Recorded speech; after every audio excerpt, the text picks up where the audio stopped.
All right, Shalom. We're going to start by saying Kohallah, Yahawah, Bahasham, Yahawashi, Bahasham, Kakadash. Double honor to the Apostle of Israel, aka the Apostle of Great Millstone. And peace and love to all the Akim. Continue to preach the truth and all truth and sincerity. All right, real quick, play this again.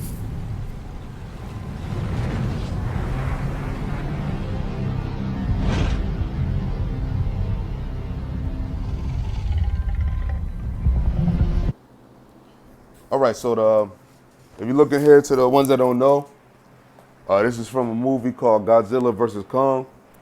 Came out, I think it came out like 2019, 2020, I think. I forget, but it's fairly, it didn't come out too long ago, you know.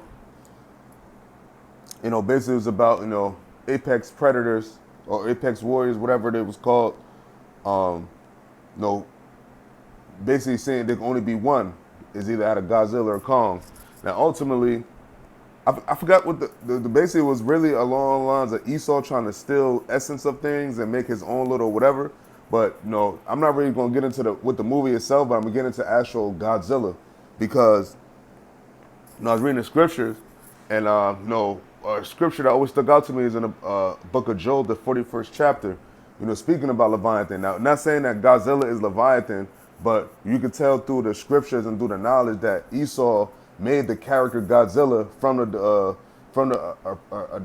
a depiction of Leviathan.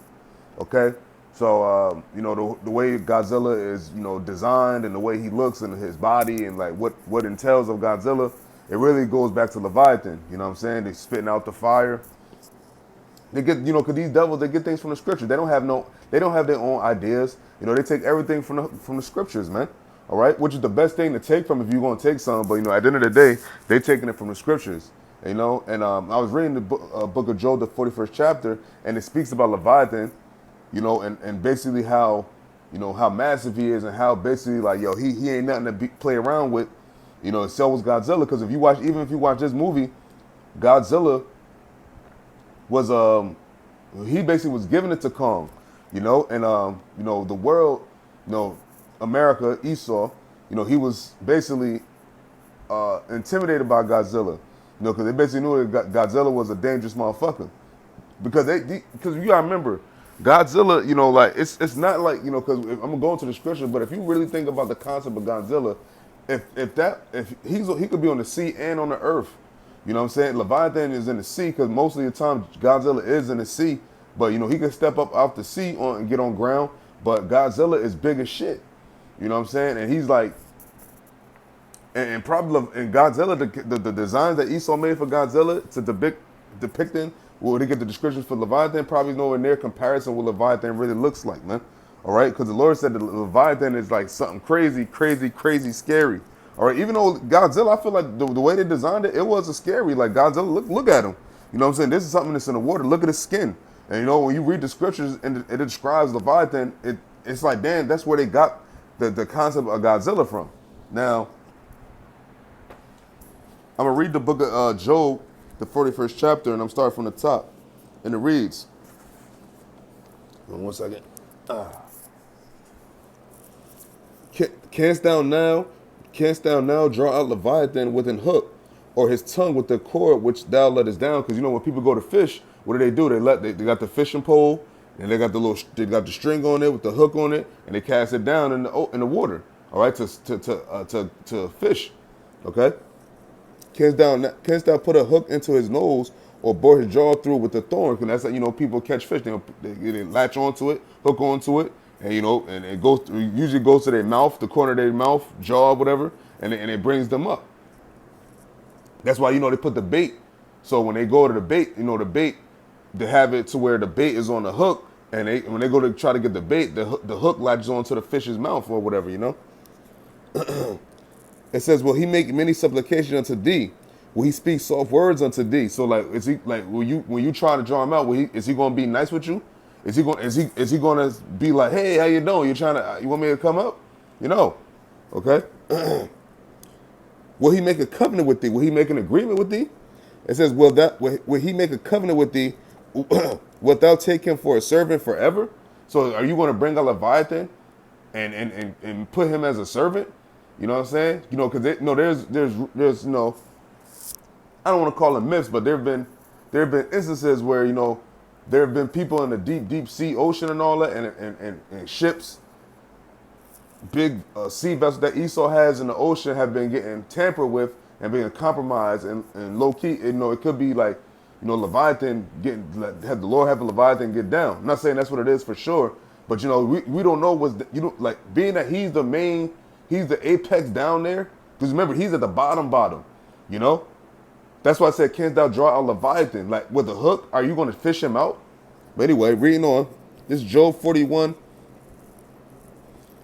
Verse 5, it says, wilt thou play with him as with a bird, or wilt thou bind him for thy maintenance? Shall the companions make a banquet of him? Shall they part him among the merchants? So what, are you going to be able to bring him up, chop him up, eat him up, or serve him up? Are you going to be able to do that with Leviathan? You know what I'm saying? Because Leviathan, they're just going to go into it, but it's saying like, you can't treat him like any old fish in the sea. Okay? Merchants. You can't sell him, you'll part him up and sell him off, make money off of him. No, and it says, verse 7, it says, canst thou fill his skin with barbed irons, or his head with fish spears? Lay thy hand upon him. Remember the battle, do no more. Behold, the hope of him is in vain. Shall not one be cast down even at the sight of him? So like, ain't like, you ain't gonna get nothing off of Leviathan, man. All right, you ain't gonna get nothing off. And it says, verse 10, and this is actually one of my favorites. It says, none is so fierce that dare stir him up. So it says, none is so fierce that dare stir him up. So that means in the water and ground, Esau, whoever is trying to draw him out, can't nobody do that, man. Can't nobody stir him up. Okay? And this is the Lord speaking through Job in the book of Job. And this is talking about something that's so massive and so crazy, and something that's in the ocean, the water, and he can't be drawn out like any old fish. Now look what the Lord is about to say through the Spirit. It says, none is so fierce that dare stir him up. Who then is able to stand before me? Now remember, the Lord created Leviathan, because the Lord created everything. All right?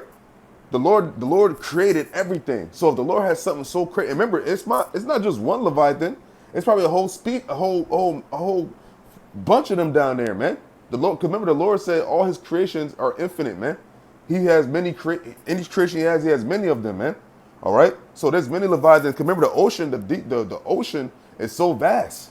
Okay, just imagine, and just look at how Esau look. All right, I'm gonna play this clip again, and just look at how Esau, Esau's mediocre, not even say mediocre, his fecal mind. Look what he came up with these movies. Okay, look like and as futile and as as base as he is. Look at the idea that the Lord had through him come of to make a so-called depiction, or like a rendition, or like something using a comparison of the scripture to make a movie. Now look, just look at this. Imagine if you've seen this come in the ocean, or some footage of this. Just imagine.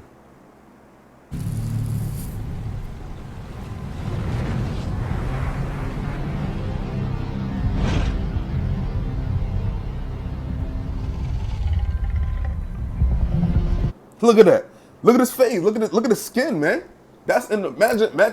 Remember, this is Esau's mind. Like his mind can nowhere near compare to the infinite majesty of Yahawah Bahasham Yahawashi. And look what he was able to come up with through his technology. All this computer graphics and shit.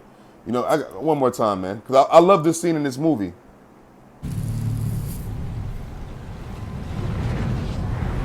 Can thou draw him up?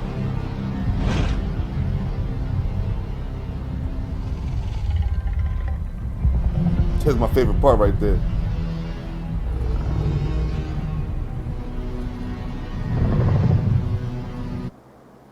Hey man, look, and if you go through the years of Godzilla's, like they changed the look. They had a couple different designs and different looks, okay. But when you read, I feel like this is the best one, because this is when Esau's technology is at its highest. When you go through the years of the past, the technology was kind of, it was kind of in the shitter. But Esau with computer graphics, CG, and all that stuff now that they have, it makes it look kind of dope.